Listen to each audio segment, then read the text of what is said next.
The rope around Seth Boone's wrists was tight enough to cut, and the woman holding the other end of it rode without looking back at him, her dark green shoulders straight as a spear shaft, her braided black hair coiled under a leather cord.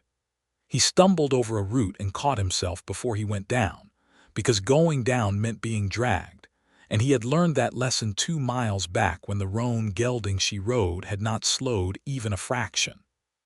He was her prisoner, and she was taking him to Warchief Grull of the Iron Fang clan, who had been looking for Seth Boone specifically for 3 months, ever since Seth had survived the battle at Heron's Crossing and walked away from the wreckage with a stolen Iron Fang war banner in his pack. He had not stolen it for glory. He had used it as a bandage for a dying man's leg. The dying man had lived. The war banner detail had reached Grull's ears and become something else entirely, the way stories always did when they crossed from one camp into another. The border marker was visible from here, a carved stone post standing in a gulch between 2 ridges, and beyond it the land went gray and silent under Iron Fang control. Seth had roughly another 1/4 mile of being a free man before he became whatever Grull intended to make him, which was probably not anything pleasant. He had tried talking to the orc woman 3 times. The first time she had said nothing. The second time she had told him to keep walking. The third time she had looked at him over her shoulder with amber eyes that were cold and flat, and he had noticed, despite everything, that she was striking in a way that made the inside of his chest feel strange. Her face was angular and proud, the lower tusks small and elegant, the jaw that had presumably earned her the surname Steeljaw broader than a human woman's, but somehow perfectly proportioned to the rest of her. She wore a fitted leather bodice over a dark linen shirt with the sleeves rolled to her elbows, tooled bracers on each forearm, and riding leathers that were snug enough to make it obvious she was built for both speed and considerable force. There was a short sword at her left hip and a longer blade across her back, and she sat the roan with the ease of someone who had grown up in the saddle. Shagrol Steeljaw. He had heard the name twice before being captured.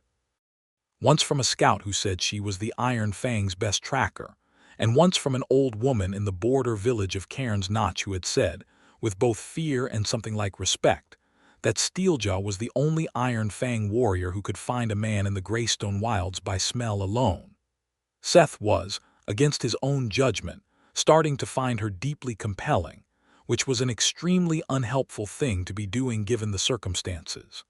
The gulch narrowed, the stone marker growing larger. A crow called twice from a dead pine, then went silent.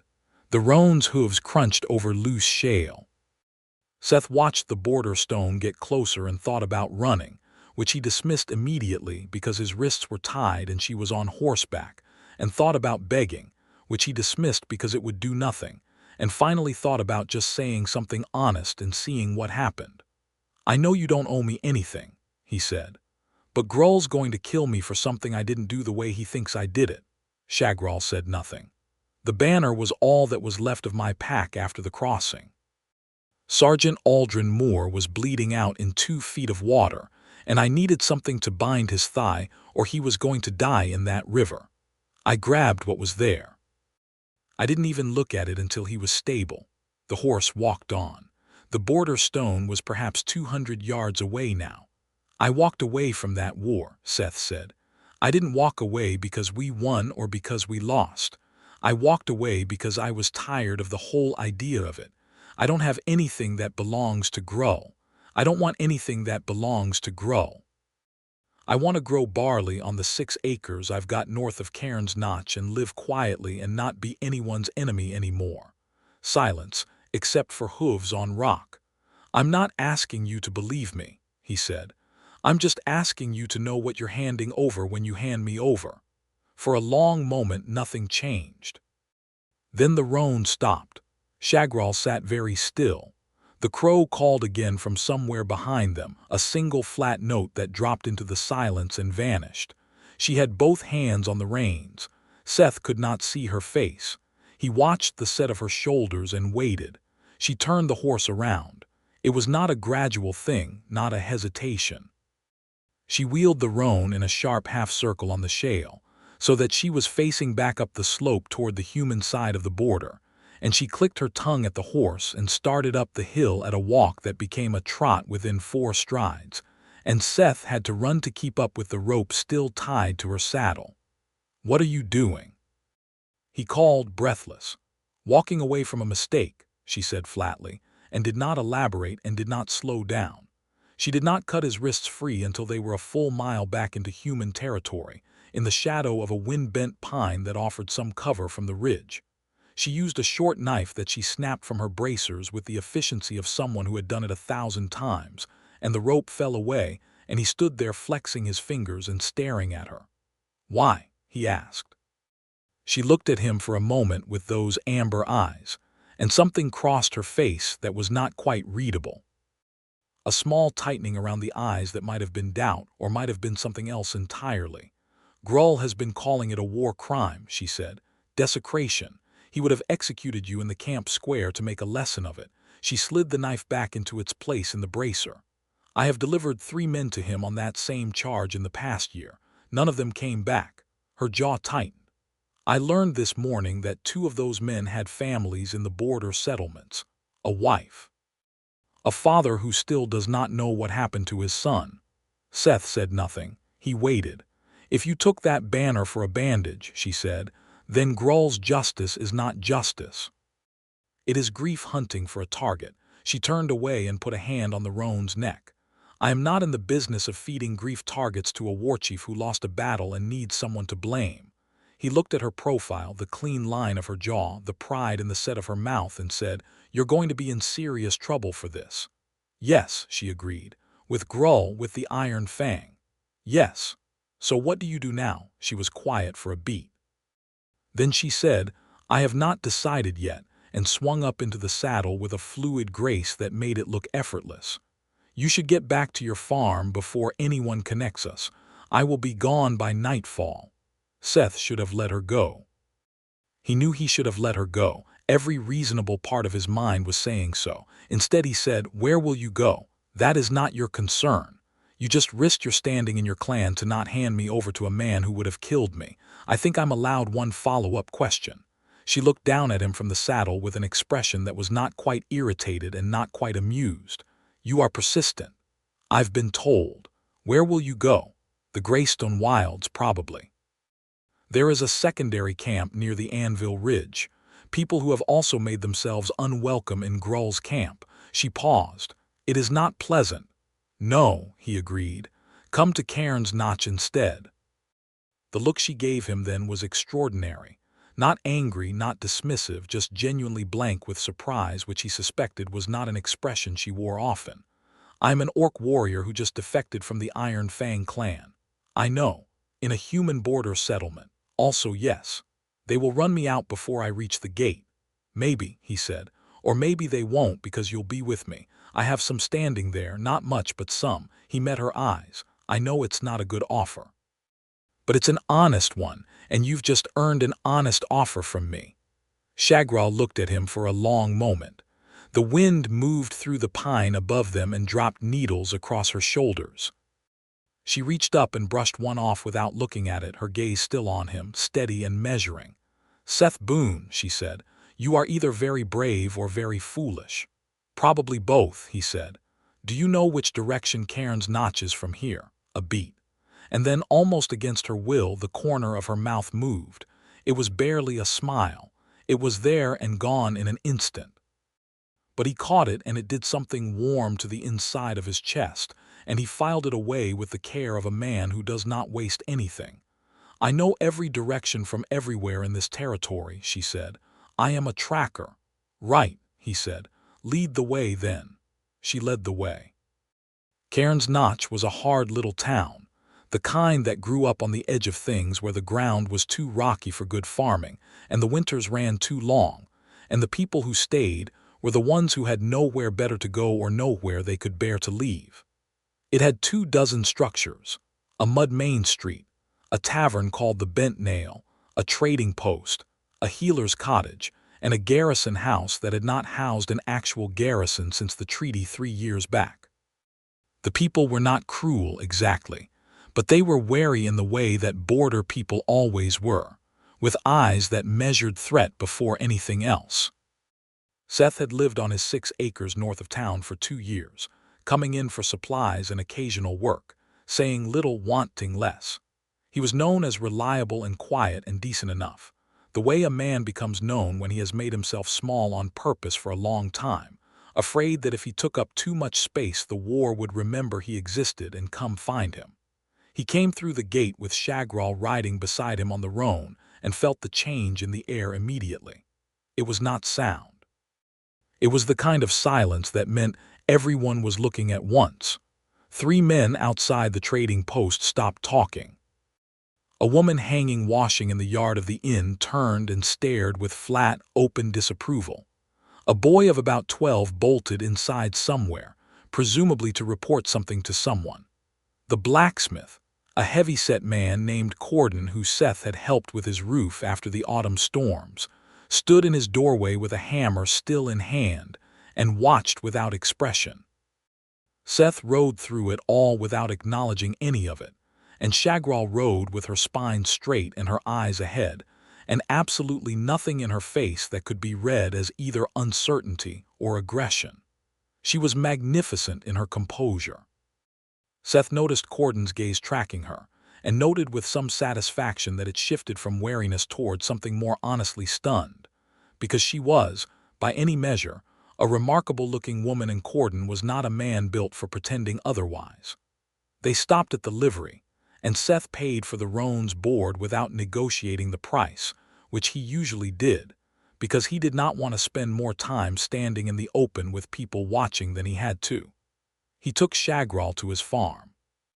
It was not much. A low stone house with a good slate roof he had repaired himself, a barn that was 3/4 sound, a garden in various stages of productivity, and 6 acres of barley that he had seeded in spring.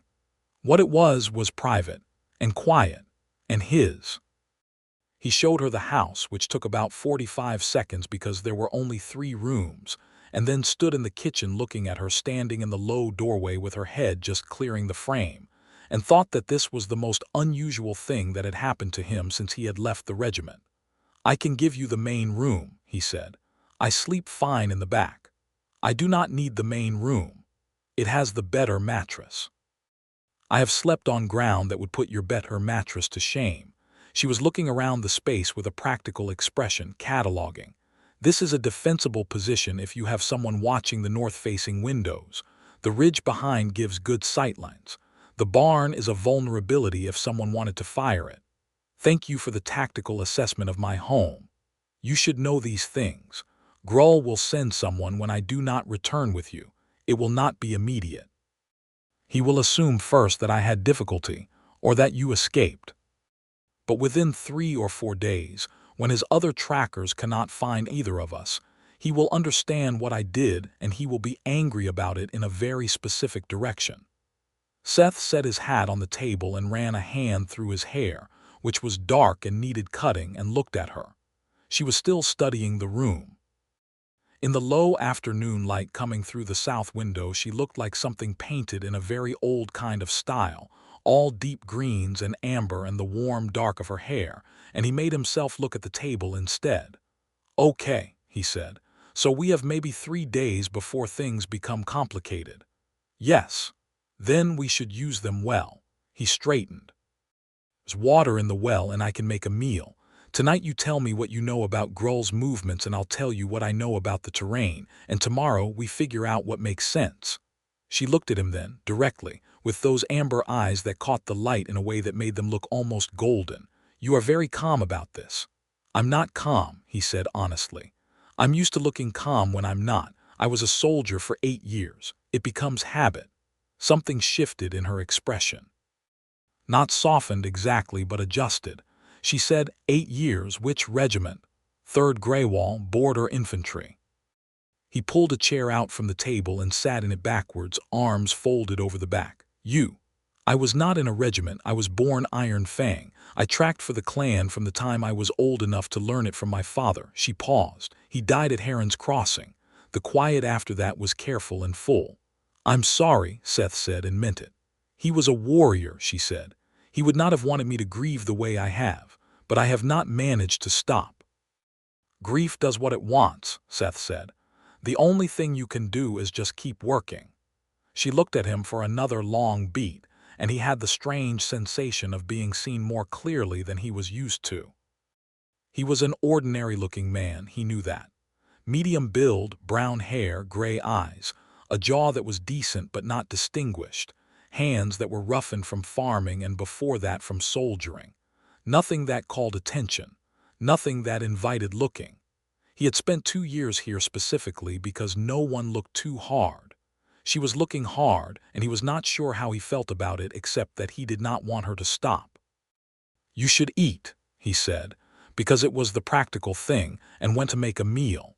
He was a competent cook in the way that solitary men become, producing things that were nourishing and more or less edible without being anything to remark on. He made a stew from salt pork and turnips and dried beans with a dark bread that he had baked 2 days before. She ate with the directness of someone who does not perform politeness around food, which he found unexpectedly charming. She cleaned her bowl, broke off a second piece of bread, and then looked at it in her hand as though mildly surprised at herself. "You have more in you than you show," she said, which was not a comment on the food. He blinked. "What?" 8 years with the 3rd Greywall.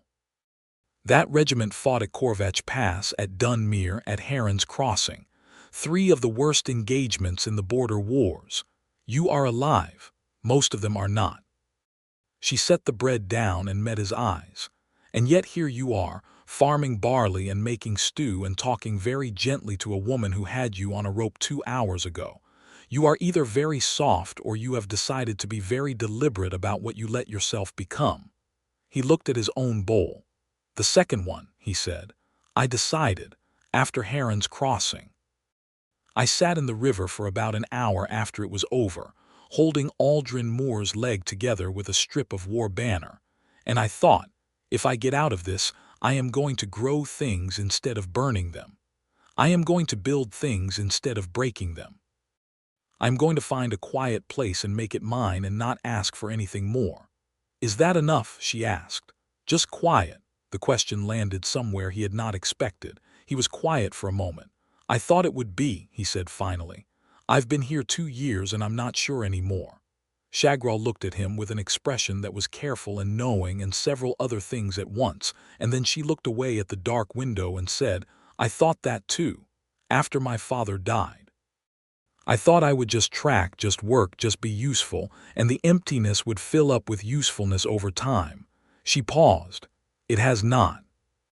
Outside, the wind came down from the ridge and pressed against the stone walls, and the lantern on the table swayed in some small draught, and the 2 of them sat in that uncomplicated truth for a while without either of them making it worse by saying anything else. In the morning, 2 things happened. The first was that Seth found Shagrol already awake and outside before dawn, standing on the ridge behind the house looking north with her arms crossed, the first pale light making her look carved out of the same stone as the hills. He stood at the back door and watched her for a moment, struck by how completely she belonged in that landscape, how naturally she wore the wind and the gray light and the high ground. The second thing was that a man named Rathmer Goss arrived from the town. Rathmer Goss was the nearest thing Cairns Notch had to a magistrate, a tall man in his 50s with a gray beard and the sort of permanent squint that came from years of reading documents in bad light. He was not unkind. He was also not brave.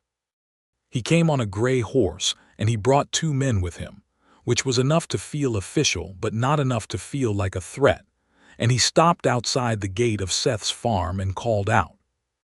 Seth went to meet him at the fence. Shagrol came down from the ridge without being asked and stood a few paces behind Seth's left shoulder, which was, he realized, exactly the position she would have chosen for tactical reasons, and he found this steadying. "Seth," Rathmer said, carefully not looking at Shagrol, "I need a word."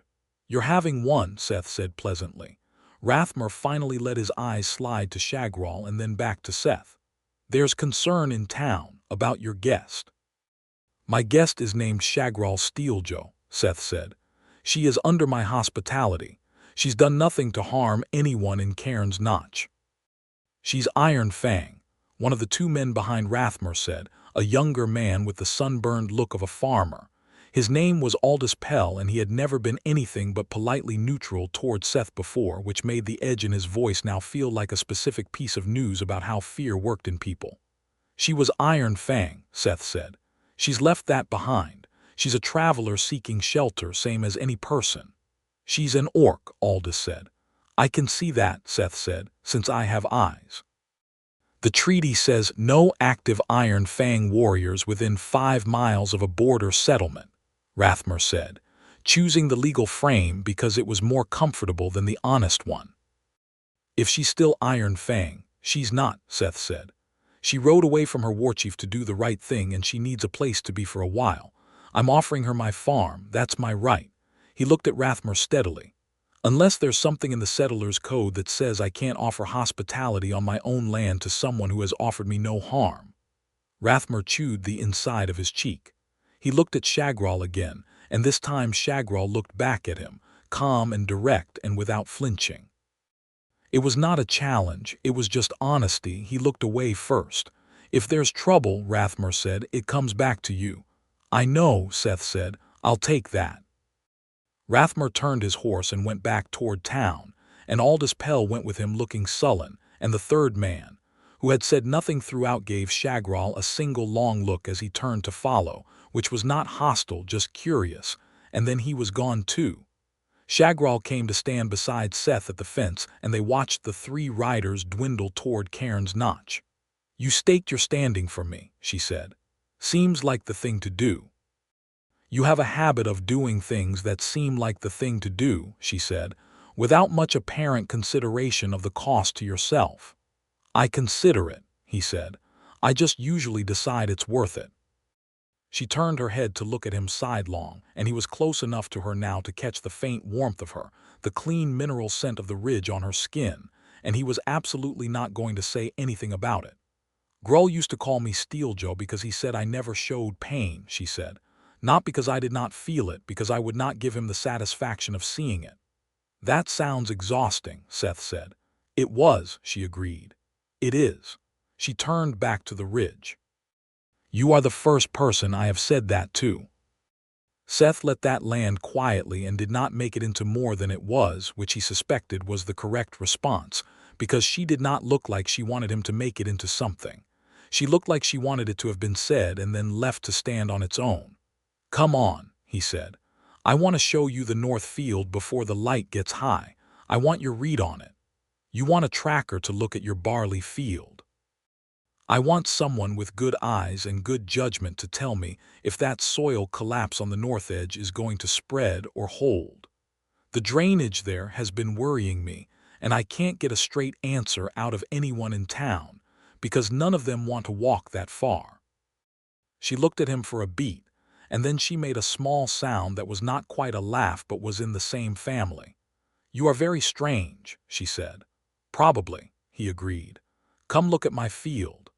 She came and looked at his field, and she identified the drainage problem within 3 minutes of studying the soil and the surrounding grade, and she told him what needed to be done about it with the same directness she applied to everything. He spent the rest of the morning digging a small diversion channel, while she helped with the mechanical efficiency of someone who was physically considerably stronger than him, and had no objection to demonstrating that. By noon they were both muddy up to the elbow and the drainage problem was solved, and they ate bread and hard cheese sitting on the stone wall at the field's edge, and Seth realized he felt more comfortable in his own skin than he had in 2 years. That was the 3rd day since she had turned her horse around at the border. On the 4th day, Grull sent 2 warriors to Cairns Notch. Seth heard about it from Corden the blacksmith, who came out to the farm that evening, still in his leather apron, walking fast. 2 Iron Fang trackers had come into town asking questions, he said, about a green-skinned woman with a black braid and a roan horse, and about Seth Boone specifically. They had spoken with Rathmore, who had told them he knew nothing, which was technically accurate since Seth had not told him where they had gone. The trackers had camped outside the town gate and were clearly planning to wait. Shagrol heard all of this with her arms crossed and her expression set. After Corden left, she said, "I should leave. If I stay, I make problems for you." "If you leave, they'll track you and bring you back to Grull," Seth said. "You said so yourself." "That is my problem." "It's mine too," he said. "Sit down." She did not sit down. She stood in the middle of his kitchen and looked at him with amber eyes that were doing something complicated. "Seth, you do not owe me anything. I owe you, if anything." "We'll argue about the ledger later," he said. "Right now, what do we actually know about these two trackers?" She told him. She knew them both. One was named Brass Calder, experienced but predictable, a man who worked by pattern. The other was a younger warrior named Vic, who was faster but prone to impatience. They were good, but not as good as her. And they would have a communication deadline with Grull because he always set deadlines. They would have 4 days, maybe 5, before they needed to send word back. "So we have 4 days," Seth said. "To do what exactly? I cannot stay here indefinitely." "They will eventually search beyond the town." "No," he agreed. "But 4 days is long enough to send a letter." She frowned. "To who?" He looked at her steadily. "Commissioner Havard at the Western Border Garrison. He is the senior human authority in this entire stretch of the frontier. I have met him once. He is not a warm man, but he is a fair one, and he has been trying to negotiate a new treaty arrangement with the Iron Fang for the past 6 months. Seth leaned forward on the table. "If you could give him information about Grull's current camp positions, supply situation, and the real chain of command as it actually operates, information that a human intelligence officer would spend months trying to gather, he would have significant incentive to offer you formal protected status as a cooperative witness." Shagrol was very still for a moment. "You want me to be an informant?" "I want you to be protected," he said. "The information would be accurate, yes. It would also, as a side effect, significantly weaken Grull's position in the treaty negotiations and make it harder for him to justify sending more warriors after you. Because formally protected witnesses under the garrison's authority are a diplomatic incident to harm." She stared at him. "How does a barley farmer know this much about treaty law?" "I spent 8 years in the Third Grey Wall," he said. "We were not just swords. We were the mechanism by which the garrison implemented its decisions. I read a lot of documents in a lot of bad light." He paused. "I also have a very specific and personal reason for wanting Grull's ability to reach into human territory to be limited." "Your neck," she said. "My neck, yes, but also yours." She was quiet for a long beat, looking at him with that measuring gaze that he was starting to recognize as her version of running a hand through her hair, the thing she did when she was genuinely working through something. Then she said, "If I do this, Grull will name me a traitor to the clan, formally, permanently. Yes. There is no coming back from that. I know. Do you understand what you are asking me to give up?" He was quiet for a moment. He thought about what it meant. Not the politics of it, but the weight of it. The clan she had been born into, the name she had made inside it, the grave of her father on Iron Fang ground, the entire identity she had built. He thought about what it had meant to him to hand in his regiment colors and walk away from the only family structure he had known for 8 years, and he multiplied that by something he could not entirely calculate. "I think I understand part of it," he said honestly. "And the rest of it I cannot fully understand because it's not my life." He met her eyes.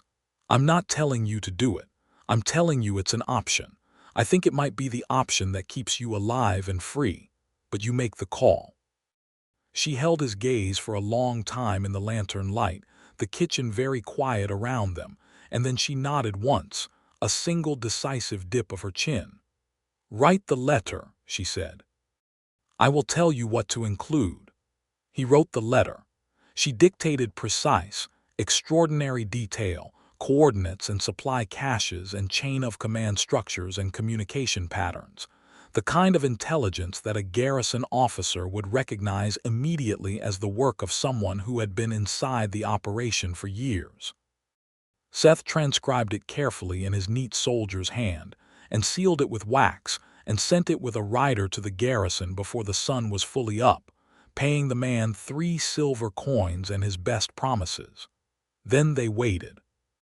On the second day of waiting, while Grull's trackers were still sitting outside Cairns Notch's gate, Seth taught Shagrol to play a card game he had learned at Corvatch Pass from a man who had since died, and she beat him soundly 4 times in a row before admitting she had already known a variant of the game from Iron Fang camp life, and had just been working out his tells before exploiting them.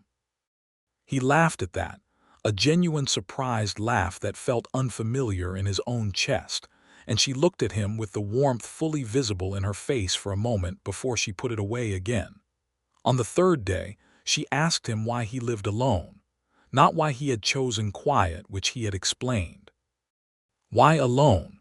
There was a difference between the two things, and she had noticed it. He told her, which surprised him. He said that he had come back from the war and found that the version of him that had existed before it, the younger man who had had easy connections with people, who could walk into a room and talk to anyone, had not survived the crossing intact. He had come home to a town he had grown up in and found that no one quite knew what to say to him, and he had found he did not quite know what to say to himself either. So he had moved to a place where no one knew the before version, where he was just a man on a farm, and the loneliness was at least uncomplicated rather than the worst kind, which was the loneliness of being surrounded by people who were trying to reach you and finding the gap too wide. Shagrol listened to all of this without interrupting, which was a quality he was beginning to appreciate deeply because it was rarer than it should have been. When he finished, she said, "The Iron Fang have a word for that. The state of being present in body and absent in self. It translates roughly as the long echo." She paused. "My father said it is what happens when the war takes the loud parts of a person and leaves only what was already quiet. That is," he said, "the most accurate description of it I have ever heard. He was a wise man," she said. "I miss him a great deal." He put his hand over hers on the table very carefully, just the weight of it there. She looked down at their hands, his sun-dark and scarred, hers a deeper green with the powerful breadth of a warrior's palm, and she did not pull away. She turned her hand over slowly so that her fingers wrapped around his from below, and they sat that way for a while, the first real touch between them, the one that had been building for days in the charged space of their proximity, and it was nothing more than 2 hands clasped on a kitchen table, and it was, somehow, tremendous. On the 4th day, Commissioner Havard's response arrived. It was formal, written on garrison letterhead in the tight script of a man who chose his words as carefully as he chose his officers. It acknowledged receipt of the intelligence. It confirmed that the level of detail provided was consistent with a highly placed source, with direct operational knowledge of Iron Fang activities. And it offered Shagrol Steeljaw named explicitly formal protected status as a cooperative witness under the Western Frontier Treaty Act, which meant that she was, as of the date of the letter, legally untouchable by any Iron Fang party within human-controlled territory, and that any attempt to detain, harm, or forcibly remove her would constitute a treaty violation of the First Order and would be treated accordingly. Havard had also, in a terse postscript that Seth read twice, noted that 2 Iron Fang trackers had been observed camped outside Cairns Notch, and that a garrison rider had been dispatched to inform them of the protected status in question, and to suggest, in the formal language of frontier diplomacy, that they might find their time more productively spent elsewhere. Seth handed Shagrol the letter and watched her read it. Her face went through several things he could only partially catalog. A rapid sequence of expressions that she cycled through and then contained, until what remained was a stillness that looked like composure from the outside, but that he recognized now as the place she retreated to when something had moved her too much to trust the outside of her face. "It worked," she said. "It worked," he agreed. She looked up from the letter. Her amber eyes were very bright. "You kept me from Grull. You kept me from Grull's trackers. You gave me a way out that was not just running." "We did that," he said. "You gave Havard the intelligence that made it worth his while. I just wrote the letter." "You wrote the letter," she said, and you put your name on it alongside mine, which means you have also formally made yourself a party to the cooperation, which means Grull will." She stopped, reading something in his expression. "You knew that." "I did, Seth. It puts me in the same protective category," he said. "Which is, frankly, a thing I needed anyway, since Grull was already looking for me for the banner incident. This way it's formal." He paused. "Also, it means we're in the same position. Both of us outside Grull's reach. Neither of us standing somewhere the other isn't." She stared at him for a moment with an expression that he would have struggled to describe, except to say that it was the expression of someone who had not been stood beside in a long time and had forgotten what it felt like. "You are the most calculating, decent person I have ever met," she said. "Thank you," he said, uncertain if it was a compliment but choosing to take it as one. She stepped forward and took his face in her hands, which were large and warm and entirely steady, and she kissed him. It was direct and certain, the kiss of a woman who decides something and then does it without apology, and he had about half a second to be startled before he kissed her back with the full weight of everything that had been building in him for days, one hand rising to her waist and the other to the thick braid of her hair, and she made a sound against his mouth that was low and satisfied and went straight through him like warm light. When they separated, she was looking at him from very close range, amber eyes searching his face. "I should have done that before we read the letter," she said. "We can do it again after the letter if you want," he said. She kissed him again, and this time it went longer and deeper, and her hand slid to his shoulders, and he felt the controlled strength in her grip and the warmth of her through the leather bodice and the linen of his shirt. And when they finally stopped, there was a brightness in her face that was completely unguarded and the most beautiful thing he had ever seen on a person. Outside, they could hear the sound of a garrison rider's horse in the distance, presumably on his way to deliver Havard's message to Grull's trackers. Inside this kitchen, in this small stone house at the edge of 6 acres of barley, something had shifted that was not going back. Grull did not take the news quietly. 2 weeks passed with a surface calm, and then a man Seth did not know came to the farm one evening and handed him a sealed message and rode away before Seth could ask any questions. The message was not from Havard. It was from Grull, written in the Iron Fang formal script with a translation line that made the intent clear enough. It called Shagrol a clan breaker and a traitor, and it called Seth a thief and an agitator, and it said, in terms that were careful enough to stay technically outside of treaty language but clear enough in their intent, that Grull was arranging a settlement negotiation at the garrison in 3 days' time to address, quote, "the flagrant manipulation of treaty instruments by disloyal parties," unquote.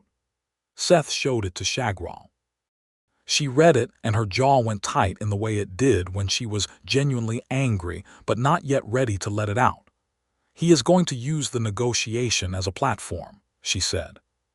"He will claim before Havard that my intelligence was fabricated, that I am a disgraced tracker with a personal grudge against him, that the information cannot be trusted, and that the protected status should be revoked. Can he make that stick? He is persuasive," she said, "and Havard does not know me. He only knows what you wrote about me in a letter." Seth folded the message and set it on the table. "Then we go to the negotiation." She blinked. "It is a garrison proceeding. We would not typically be present. Havard invited both our names into this. We are parties. We have a right to be heard." He looked at her steadily. "Unless you think it's a trap." "Everything Grull does is a trap," she said, "but not always the kind that closes. Then we go and we don't let it close." They rode to the western border garrison 2 days later, arriving the evening before the negotiation. The garrison was a solid structure of gray stone at the head of a broad valley, flying the western frontier banner from its highest point. Around it had grown a loose cluster of structures, stables, a provisioners, a canteen, the sort of functional settlement that forms wherever a military installation sits long enough.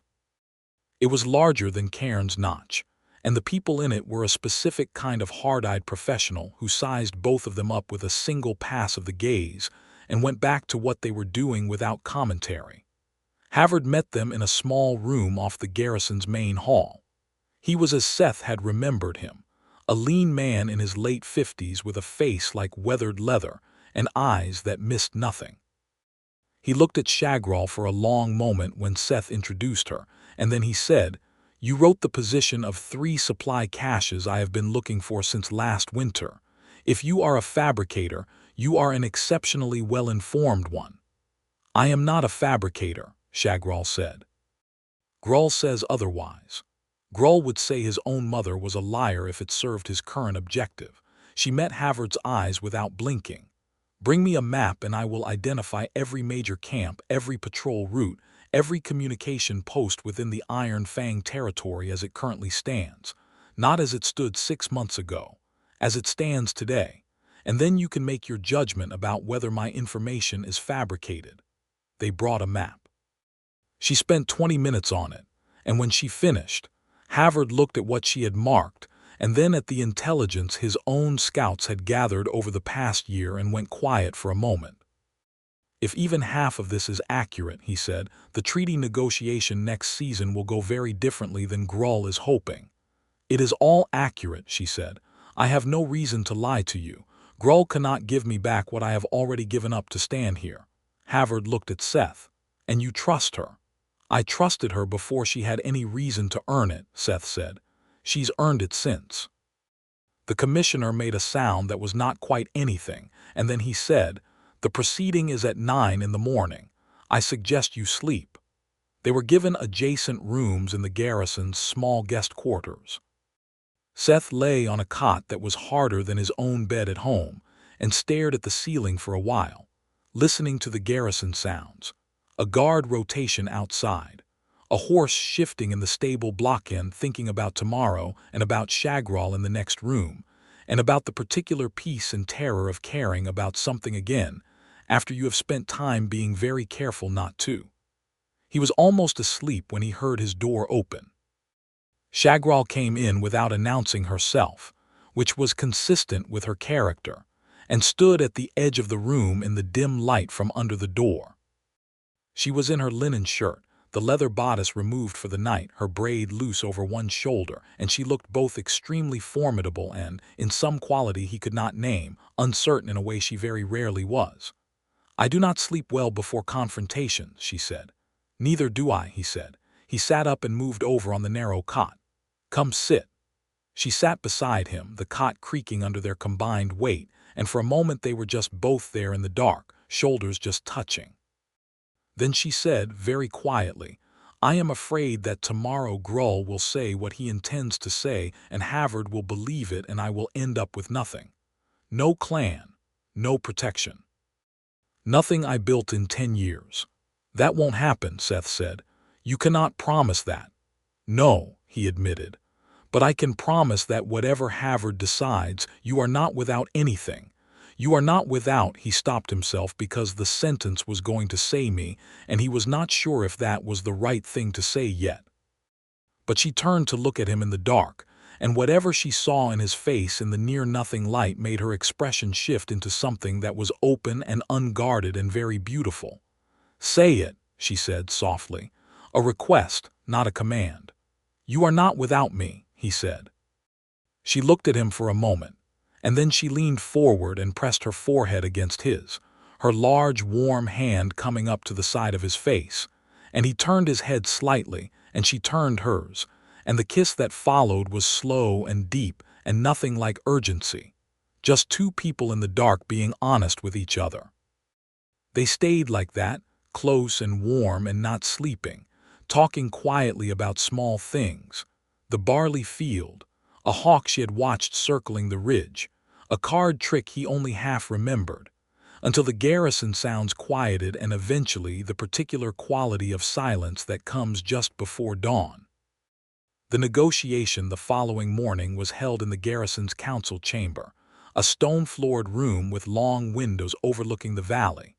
Commissioner Havard sat at the head of the table. 2 of his senior officers flanked him. Grull's delegation arrived precisely at 9. 3 people, a human treaty intermediary named Paul Sander who worked for Grull's interests, and 2 Iron Fang elders who spoke little but watched everything. Grull himself was not present, which was standard practice. A warchief did not attend personally, he sent his voice. Seth and Shagrol sat across the table. Seth wore the cleanest version of his workman's clothes, which was not impressive but was at least tidy. Shagrol wore her warrior's leather in full, the bodice laced, the bracers on, her braid perfectly ordered, and she looked like exactly what she was, a highly accomplished, fully capable warrior who had made a deliberate and clear-eyed choice, and she looked as though she had never made a choice she was not prepared to defend. Paul Sander spoke for 20 minutes, laying out Grull's position. The intelligence was unreliable.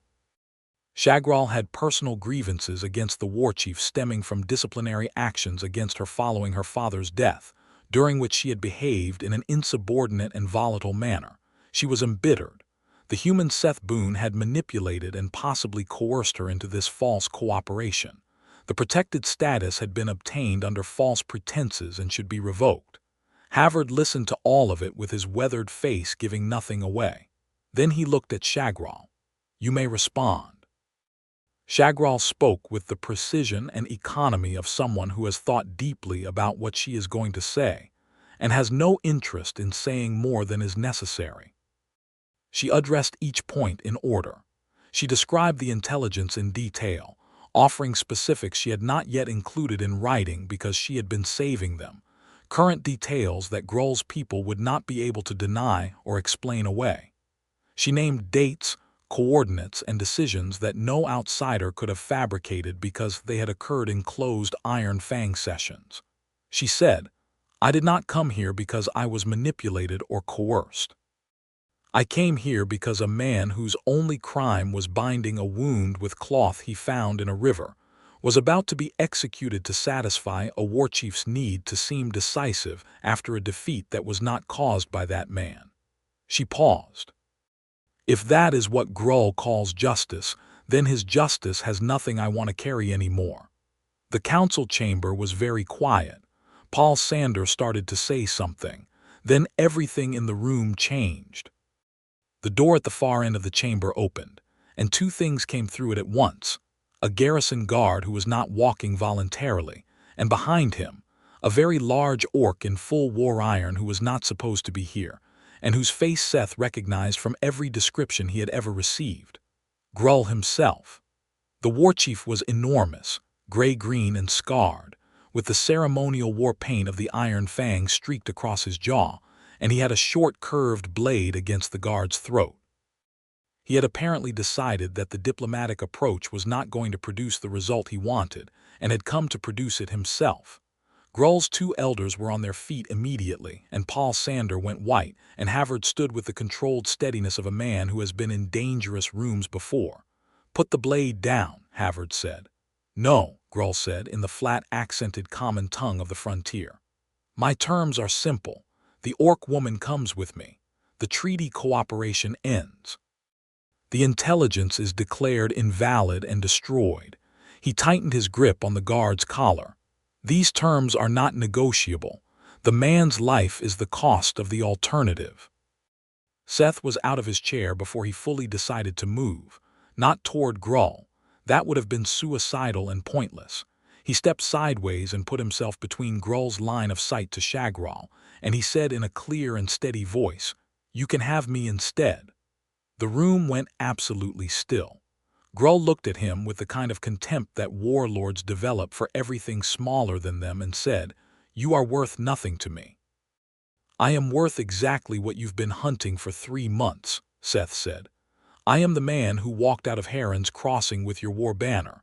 I am the insult you have been trying to answer. If a symbol is what you need to take back to your camp to satisfy the story you've told your warriors about why things went badly at the crossing, then take me." He kept his voice even. "Let the woman go. Let the guard go. Take me to your camp and do whatever you need to do with the story.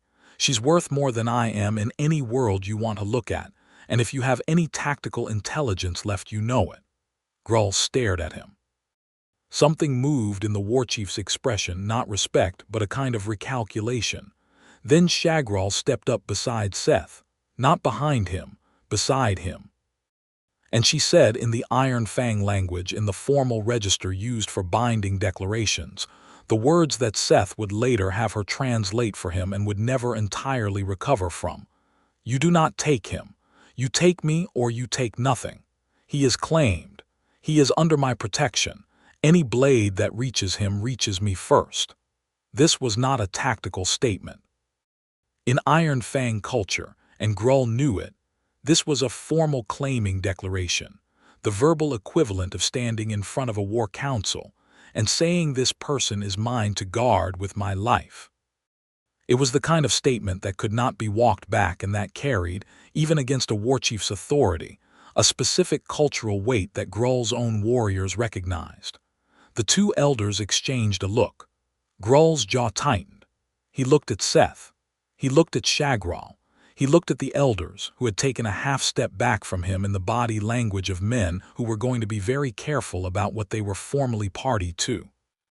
He was calculating whether the gain was worth the cost, and the cost was turning out to be higher than he'd expected because Shagrol's declaration had just reframed the entire room. Commissioner Havard spoke into the silence.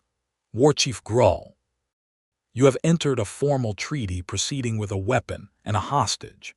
You are aware that this constitutes not only a treaty violation of the highest order, but a personal breach of conduct before a frontier commissioner, which carries with it specific and significant diplomatic consequences that will follow you into every subsequent negotiation you attempt in this territory for the rest of your tenure." He paused. "You can choose to escalate further, and I can guarantee you that the outcome will not be what you want. Or you can put down the blade, release my officer, and we can have the conversation that this proceeding was designed to have." Another beat, a very long one. Grull released the guard. He sheathed his blade. He looked at Shagrol for a moment with something that was beyond anger, something more like grief wearing anger as a coat. And he said in the Iron Fang tongue something that Seth could not follow, and Shagrol went very still when she heard it. Then Grull walked out, and his delegation went with him, and the room let out a collective breath that was almost audible. Seth found that his hands were shaking, which was delayed reaction, the kind that came after rather than during. He pressed them flat on the table and looked at Havard, who was looking back at him with an expression that was, for a brief and human moment, simply impressed. "Well," Havard said. "Well," Seth agreed. Havard processed the protected status into permanent formal record that afternoon. He also drafted an official report of the hostage incident that would go to the full treaty board, which would make Grull's position in any future negotiations considerably more difficult. He gave Shagrol a written garrison credential that she could produce at any human border checkpoint as evidence of her protected status. He shook Seth's hand and told him he had more nerve than sense, which Seth took as a professional compliment. They rode back toward Cairns Notch in the late afternoon, the valley golden behind them and the ridge ahead going purple with the coming evening, and for a while they rode without speaking, which was comfortable and full and very different from the silence that had been between them when she had him on a rope. "What did Grull say to you?" Seth asked eventually. "Before he left." Shagrol was quiet for a moment. "He said I was my father's truest child," she said. "Because my father was the only warrior in the Iron Fang who ever told Grull directly to his face when he was wrong." She paused. He was not entirely sure whether he meant it as a condemnation or something else. "What do you think?" She looked at the ridge ahead. "I think it was the most honest thing he has ever said to me." They rode on. The road climbed and dipped through scrub pine, and the first stars came out above the eastern hills while the west was still pale. Seth was thinking about the room this afternoon, about the moment she had stepped up beside him and spoken the claiming declaration in a language he could not understand, feeling the weight of it even before he knew the words. "What does it mean?" he said, formally. "The declaration you made," she glanced at him sidelong, "it is a protective declaration. I know what it does, I'm asking what it means, in your culture." Another pause, longer this time. "In Iron Fang custom, you do not make a protective declaration for someone who is not significant to you," she said carefully. "It is the declaration a clanmate makes for someone of their blood, or a warrior makes for their commanding officer," or she stopped. "Or," he said, she looked ahead at the road, "or a person makes for someone they intend to keep." The word "intend to keep" sat in the space between them for a moment in the cool evening air. "Did you mean it that way?" he asked. "Seth." Her voice was quiet, and something in it was almost raw. "I turned my horse around at a border marker for you. I gave up my standing in my clan for you. I stood up in a garrison council room and declared myself in front of a warchief and 2 elders for you." She turned her head and looked at him fully, amber eyes catching the last daylight. "What do you imagine I intend?" He held her gaze from the saddle, the roan walking steadily between them. He said, "I imagine you intend to keep me." "Yes," she said simply. "Good," he said, "because I intend the same." The corner of her mouth moved into that almost smile he had been cataloging since the first day, and this time it did not go away. It stayed and grew into something fuller and entirely unguarded, the smile of a woman who is not performing anything for anyone, just feeling what she feels, and it was the most extraordinary face he had ever seen in his life. The weeks that followed were the kind that Seth had almost stopped believing in, the kind where each day had specific texture and warmth, where the ordinary things became extraordinary not because they were unusual but because they were shared. Shagrol helped him bring in the barley harvest, working alongside him with a capacity for sustained physical effort that made his own look modest, and she laughed at him once when he stopped to rest, and she did not. A genuine full laugh that rang across the field and startled the birds out of the north hedgerow, and he sat on the ground and looked up at her laughing in the golden harvest light and thought, without drama or complication, that this was what wanting to stay somewhere felt like. She had decided, without formally announcing it, to stay. The garrison credential gave her freedom of movement across the frontier. She could have gone anywhere. She stayed at the farm north of Cairns Notch, in the main room with the better mattress that she had finally agreed to take, and she moved through his house and his days with the certainty of someone who has decided this is where they belong and sees no reason to be uncertain about it. She taught him things. Iron fang tracking techniques, reading soil disturbance and broken vegetation, the way wind carried scent differently at different elevations, how to read the behavioral patterns of the animals that moved through the territory around the farm. He could not do any of it as well as she could. The gap between novice and expert was a decade and a half of field work, but she was a patient teacher, specific and clear, never condescending, and he improved steadily, and each time he got something right he saw the small satisfaction in her face that she did not quite hide. He taught her card games, and she beat him consistently and without apology. He taught her the particular technique he used for the barley's second-season seeding, and she improved on it within a week with a precision adjustment to the row spacing that increased his yield estimate by a notable margin. He tried to teach her a song he half remembered from his regiment days, and she listened to the first verse and then said with great seriousness that it was a terrible song and he should stop, and he had laughed so hard he had to sit down. Cairns not adjusted. It was not a warm adjustment. It was not a townspeople throwing flowers adjustment. It was the pragmatic recalibration of a border community that had lived long enough with difficult realities to recognize when something was simply going to be true whether they were comfortable with it or not. Rathmar Goss nodded to Shagrol when they passed in the street, which was progress.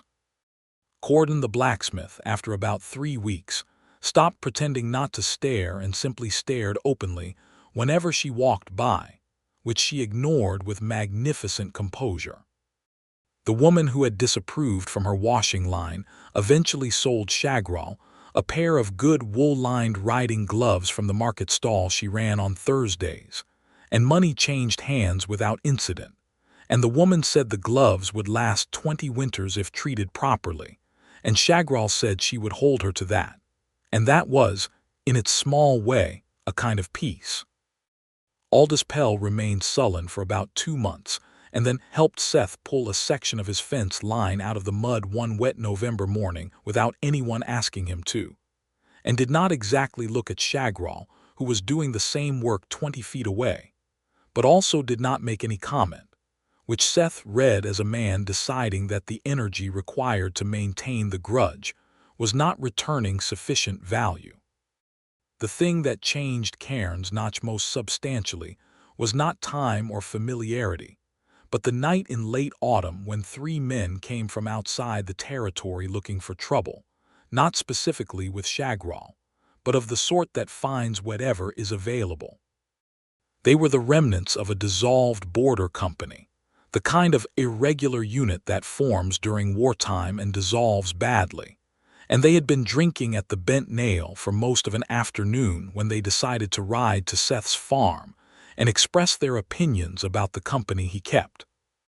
They arrived loud and provocative under a 3/4 moon, and Seth came out the front door with a lantern and an expression that was patient and flat and entirely unmoved, and Shagrol came out beside him and did not need to say or do anything at all, because the 3 men looked at her in the moonlight with the particular realization that they had been anticipating a passive target and had found something substantially different, and 2 of them pulled their horses back on the second step.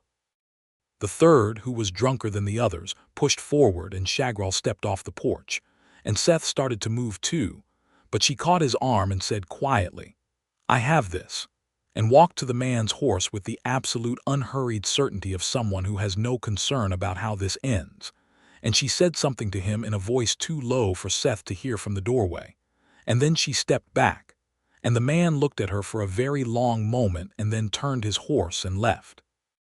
And the other 2 went with him. Seth said when she came back up the steps, "What did you say to him?" She looked at him. That he should go home to whatever he left behind before he lost it for something not worth losing it for. A pause. And that if he came back I would break all 4 of his cart horse's legs and leave him to walk to the next settlement. She paused again. I led with the first part.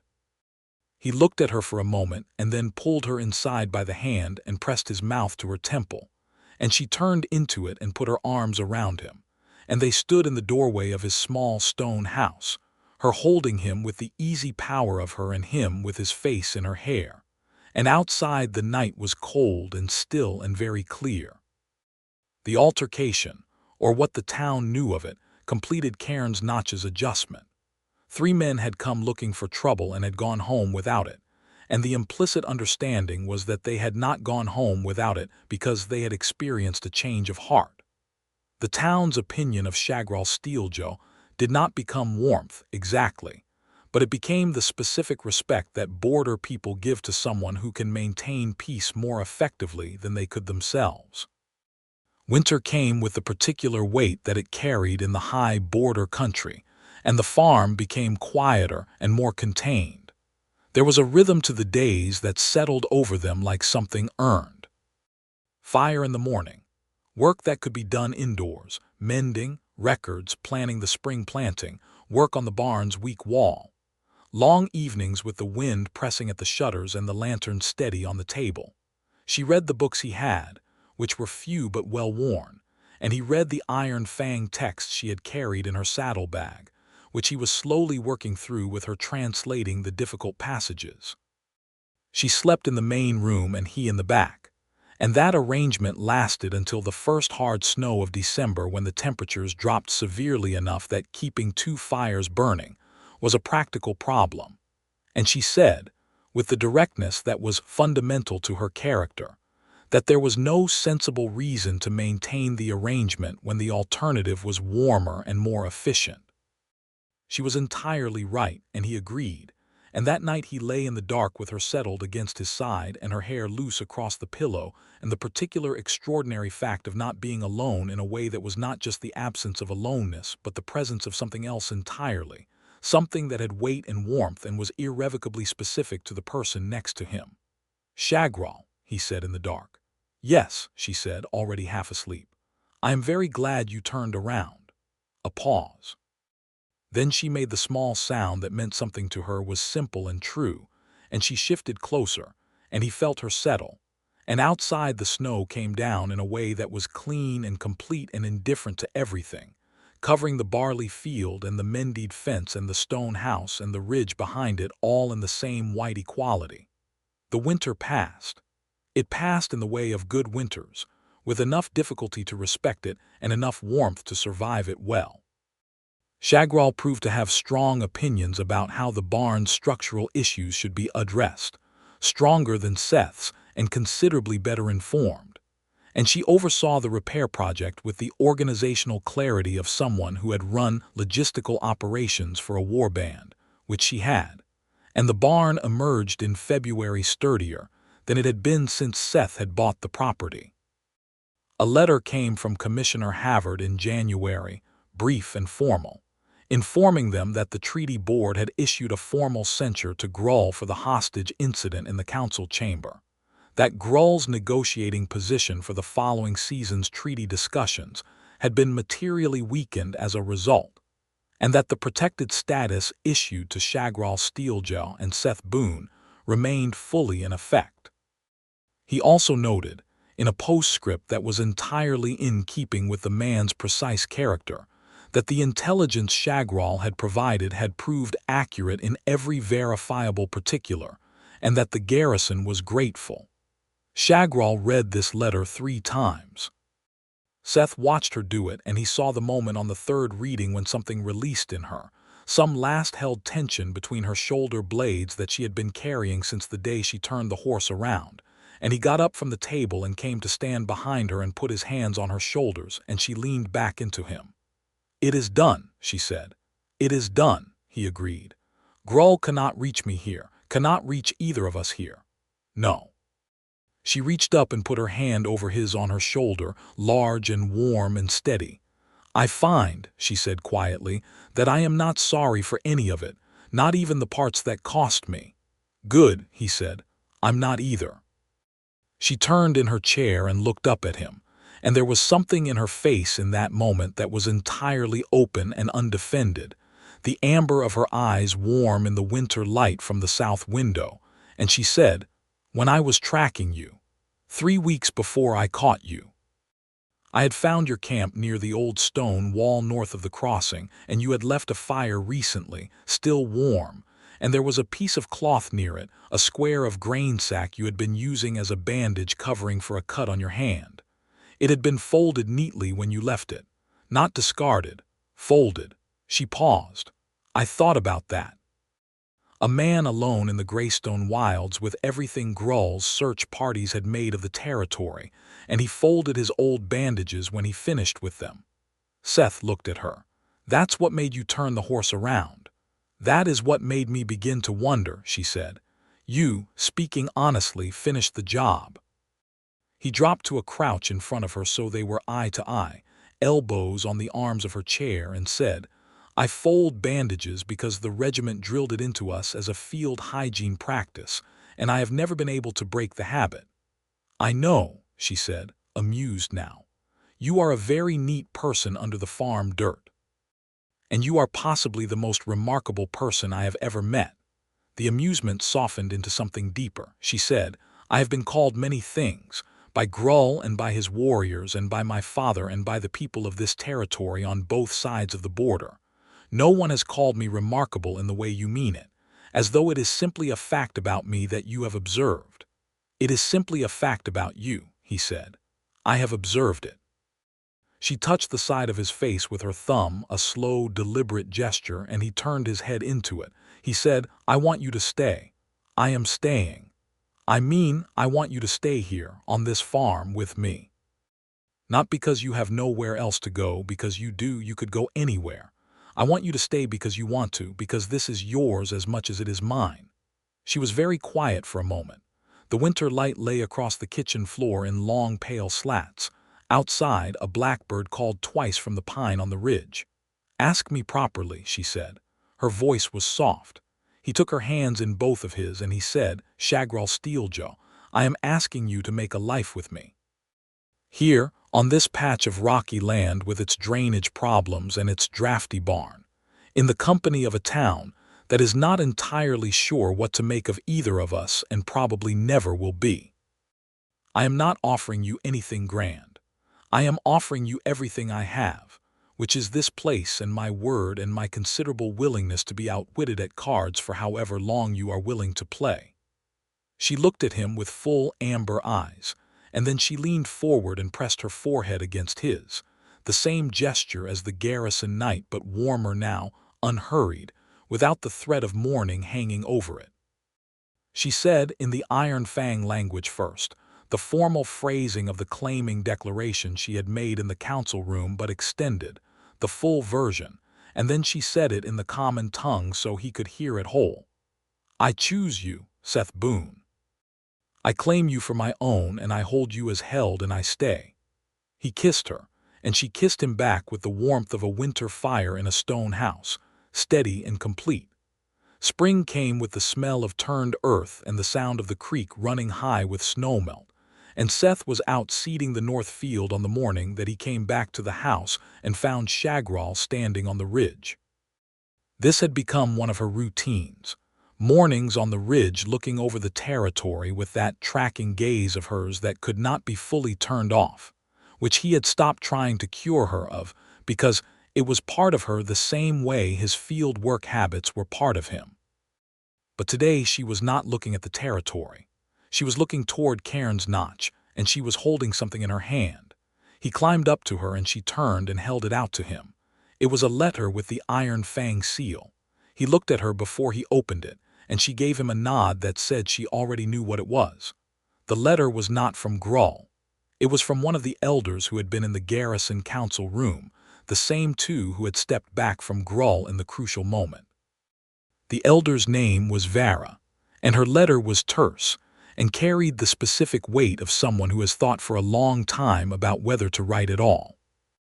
It said that Grull had been formally challenged within the Iron Fang for the hostage incident, which had been deeply contrary to both Iron Fang custom and to the interests of the clan, and that following the challenge and the clan council, Grull had stepped back from the warchief position.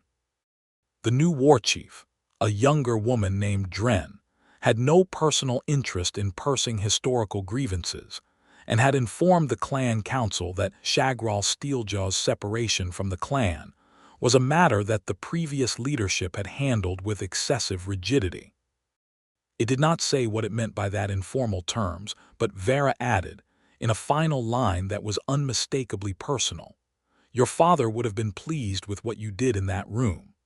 Seth read it twice and then looked at Shagrol, who was looking at the letter with an expression he had only seen on her face once before, in the garrison room when Havard had confirmed her protected status, the expression she wore when something was too large for the outside of her face to contain. "Does this mean what I think it means?" he asked. "It means I am no longer formally a clan breaker," she said quietly. "It does not mean I can simply walk back into the Iron Fang as though nothing changed. That door is different now than it was, but it means there is no warrant on my name, no formal dishonor in my father's house." She paused. "It means he can rest well." He folded the letter and put it in her hand and closed her fingers around it.